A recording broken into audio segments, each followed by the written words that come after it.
Welcome back, everyone. We're finally here, ready to put all this emotional intelligence stuff into action. Yeah, it's been quite the journey so far. It really has. And, we've got a ton of research, personal stories, all that good stuff to unpack. Absolutely. So get ready because you're going to be walking away with some serious tools to upgrade your life. Seriously. Absolutely. We're going to be talking about those like everyday moments. You know, the ones where emotional intelligence can really make a difference. Like when you're having, a tricky talk with your partner. Oh, yeah. Or you have to nail that presentation at work. Right. Okay, so before we jump in and get into like the real nitty-gritty, let's do a super quick recap of the core skills we've been covering so far. Yeah.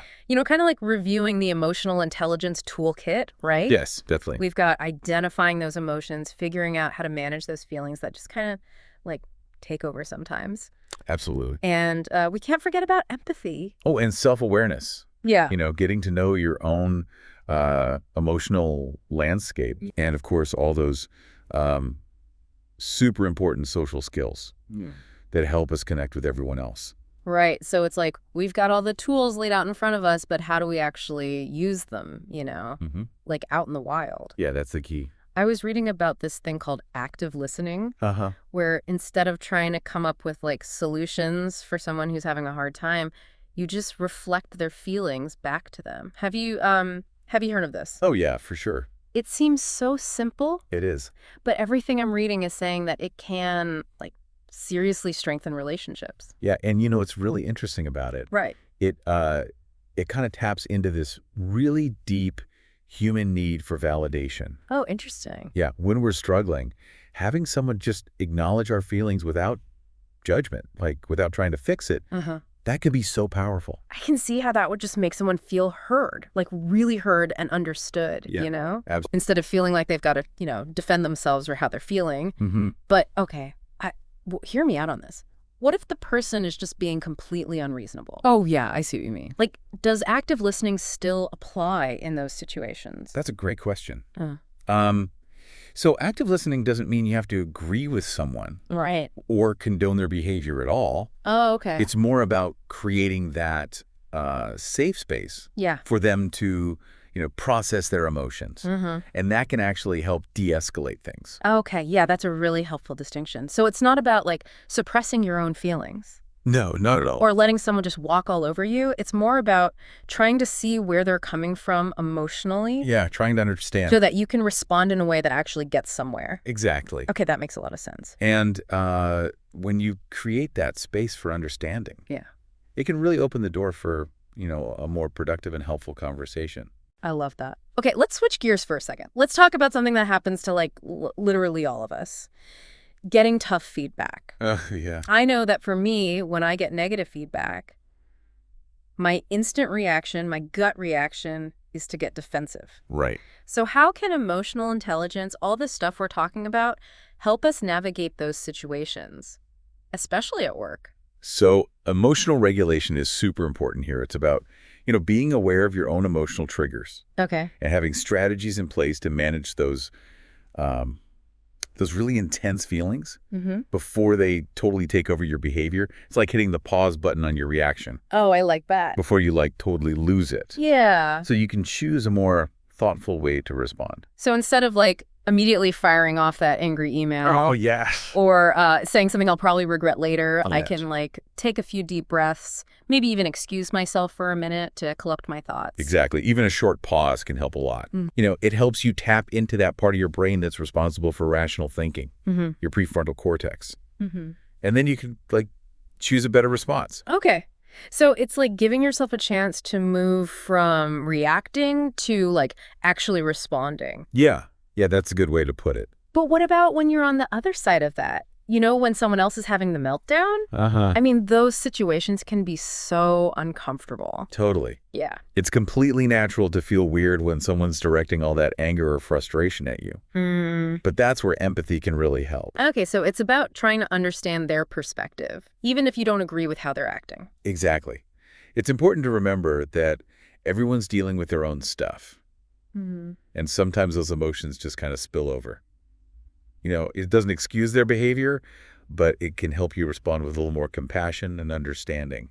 So it's not about saying like, oh, it's okay that they did that, No, not at all. but more like recognizing that their behavior might be coming from something deeper. Yeah. And just seeing the human behind all those big emotions. Yeah, I get that. And sometimes just acknowledging how they're feeling can be enough to kind of dial things down a bit. That's a good point. It's like saying, hey, I see you're hurting, you know, Exactly. without actually saying you agree with them. Yeah, exactly. It's about creating that connection even when things are tough. Okay, so let's move away from all that tension and think about those everyday social interactions, the little moments we have with people all day long, even if it's just for a few seconds. How can we use emotional intelligence to make those little connections stronger? I think a lot of us just kind of fall back on those social scripts, like the, how are you? I'm good. How are you? Back and forth. Yeah, those definitely serve a purpose. Oh, yeah. But they don't always get you to a real connection. Yeah. Emotional intelligence pushes us to go beyond that surface level stuff and try to build something more meaningful. Okay, so how do we actually do that? How do we move past the autopilot of small talk? So one of the most powerful things in your emotional intelligence toolkit is genuine curiosity. Being really interested in the people you're talking to, even if it's just for a few minutes. So instead of asking, how was your weekend, which, usually gets a pretty generic response, Yeah. I could try asking, what was the highlight of your weekend, to encourage them to share something more personal. Exactly. Those kinds of open-ended questions invite the other person to kind of offer up a part of themselves. And that can create a real feeling of connection, even in a short interaction. I love that. So it's about treating every interaction, no matter how small, as a chance to connect on a deeper level. Exactly. I like that a lot. Okay, let's talk about something that can be a bit trickier. Conflict. Whether it's a disagreement with a loved one or a clash at work, conflict is just a part of life, Yeah, it is, yeah, unfortunately. But emotional intelligence gives us the tools we need to deal with it better. One of the most useful techniques is using I statements. Okay, so instead of blaming the other person or saying mean things about them, you focus on just explaining your own feelings and needs. Exactly. You're taking responsibility for how you feel and communicating it in a way that encourages understanding instead of making the other person defensive. So, if a coworker missed a deadline that really messed up my work, instead of saying, you totally screwed up this whole project, Right. I could try saying, I felt really frustrated when the deadline was missed because it made it hard for me to finish my part of the project. Exactly. That's a great example. You're acknowledging how you felt without blaming them or accusing them, which makes it more likely that they'll actually hear you out. This is so helpful. It's like we're building this incredible toolbox, Yeah. We've got active listening at home, emotional regulation at work, genuine curiosity for those everyday interactions, and I statements for when things get tough. It's amazing. And the best part, you can use these tools all the time, not just in those specific situations. Right. They can become habits that just make your life and your relationships better overall. Okay, now we're talking. Let's dive into those habits and figure out how to make emotional intelligence a part of our daily routine. Sounds good. So we've got this amazing emotional intelligence toolbox, but like with anything, it's all about practice, right? Exactly. Practice makes perfect, as they say. Yeah, but how do we make emotional intelligence a regular part of our lives? Not just something we think about every once in a while. Well, that's where habits come in. Okay. When we actually build specific practices into our routines, we're training our emotional intelligence muscles. Yeah. Just like working out at the gym. I like that analogy. Yeah. So let's talk about some of those habits. Okay. We've talked about that morning check-in before, taking a few minutes to notice how you're feeling before you even get out of bed. Right.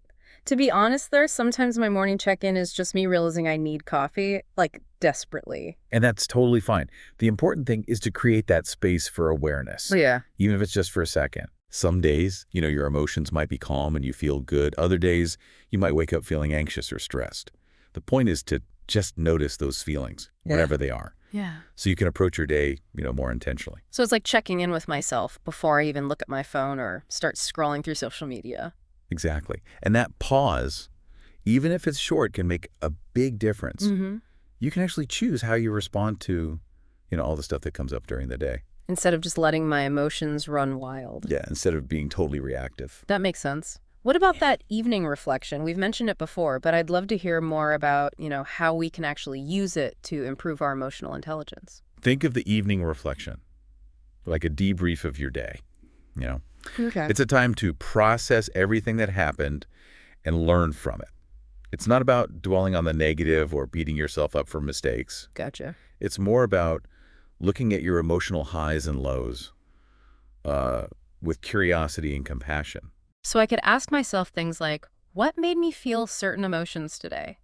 How did I handle those feelings? And what could I have done differently? Exactly. You're taking those moments to really learn from your experiences and see if there are any patterns in how you react emotionally. So I might realize that certain situations or people always trigger specific emotions in me. Yeah, exactly. It's like being a detective of your own emotions. Yeah, kind of like that. And the more you understand those patterns, the better you'll be at handling your emotions and, dealing with challenges in the future. So the morning check-in and the evening reflection, it's like they're bookends for your day, right? Creating space for being intentional and reflecting. Yeah, that's a good way to think about it. And between those bookends, I guess there are lots of opportunities to bring emotional intelligence into our lives. Definitely.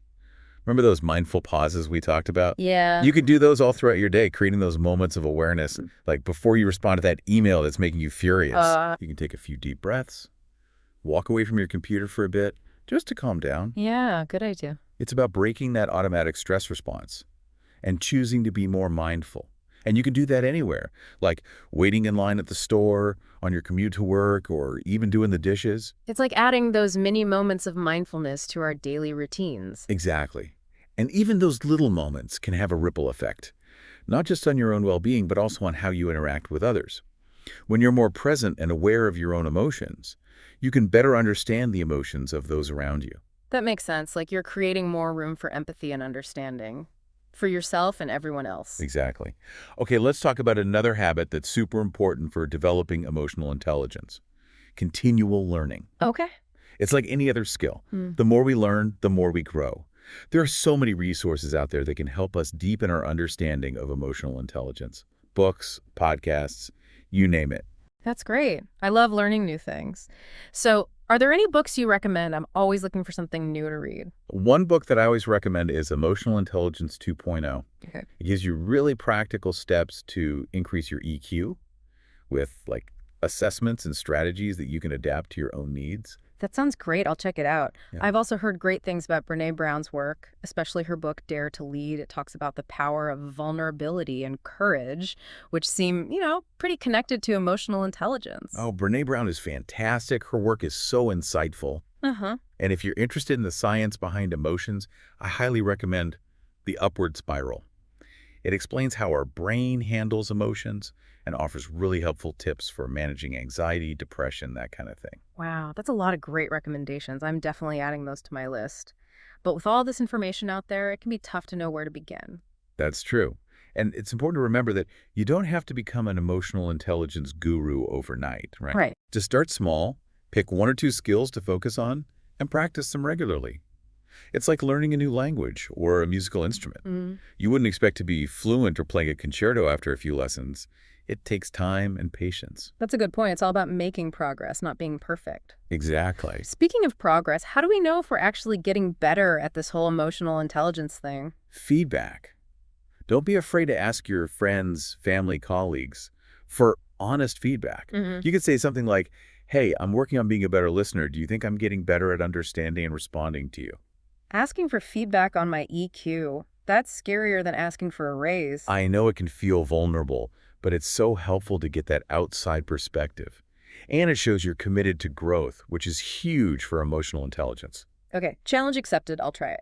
Before we finish this part of our deep dive, there's one more habit I want to mention: gratitude. Yes. Gratitude is like a superpower when it comes to well-being and feeling good. It shifts our focus from what we're missing to what we have, Yeah. which can have a big impact on our happiness. So it's about taking time each day to appreciate the good stuff in our lives, even the small things. Exactly. And the more you practice gratitude, the more it changes your brain, making you notice the positive more. Like we're training our brains to look for the good, even when things are hard. Exactly. And that positive outlook can affect your relationships and your well-being in a big way. You become less reactive to stress, more resilient, and more compassionate to yourself and others. This has been so insightful. We've talked about so many practical habits for bringing emotional intelligence into our lives, from those morning and evening check-ins to mindful pauses and seeking feedback. It's a lot to think about. And don't forget the power of gratitude and continual learning. Right, right. These habits are the building blocks for a more emotionally intelligent and fulfilling life. Wow, we've really covered a lot in this deep dive into emotional intelligence. Yeah, we have. From those specific tips and tricks to the bigger picture of how all this can actually change our lives. It really can. Yeah. And, you know, I think it's important to remember that emotional intelligence isn't just some, fluffy, feel-good concept. Yeah. There's actually a ton of research behind it.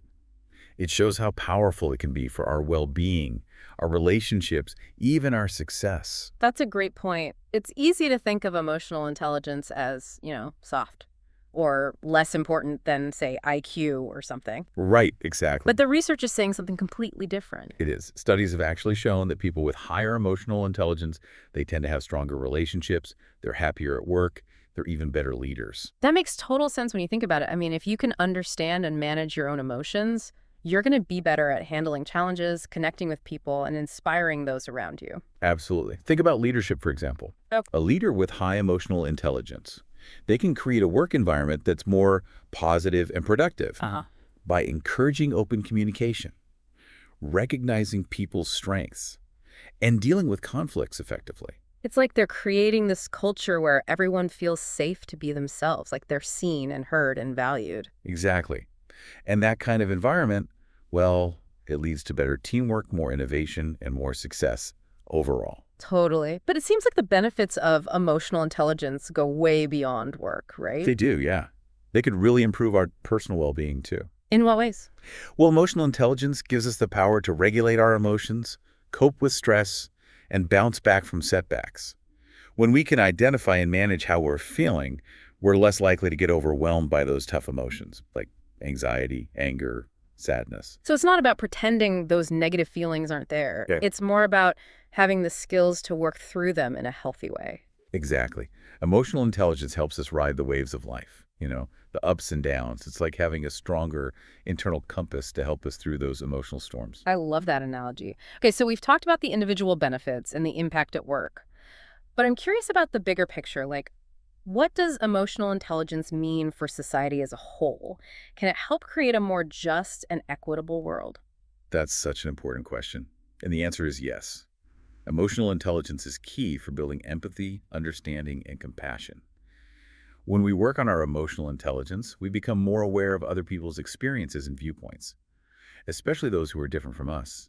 So it's about breaking down those walls that divide us, creating a society where everyone feels like they belong, no matter their background, beliefs, or experiences. Exactly. Emotional intelligence is essential for building bridges, encouraging dialogue, and creating a world that's more compassionate and fair. It's about recognizing that we're all human and treating each other with kindness, respect, and understanding. This has been such an incredible deep dive. We've really explored so many aspects of emotional intelligence, from practical tips to its power to change individuals, workplaces, and even the world. Yeah, it's been a great conversation. It really has. And as we wrap up, is there anything else you want to leave our listeners with? As you continue on your emotional intelligence journey, pay close attention to how your interactions and relationships start to shift, even in subtle ways. Notice how your self-awareness, empathy, and communication skills create positive change, not just for you, but for everyone around you. That's such a beautiful reminder that emotional intelligence isn't just about us as individuals. It's about our shared experience as humans. By working on our emotional intelligence, we're contributing to a world that's more compassionate, understanding, and fulfilling for ourselves and for future generations. Well said. Thanks for having me. Thank you for joining us for this deep dive into emotional intelligence. We hope you'll keep learning, practicing, and sharing what you've learned with others. The world needs more people who are dedicated to creating a brighter future.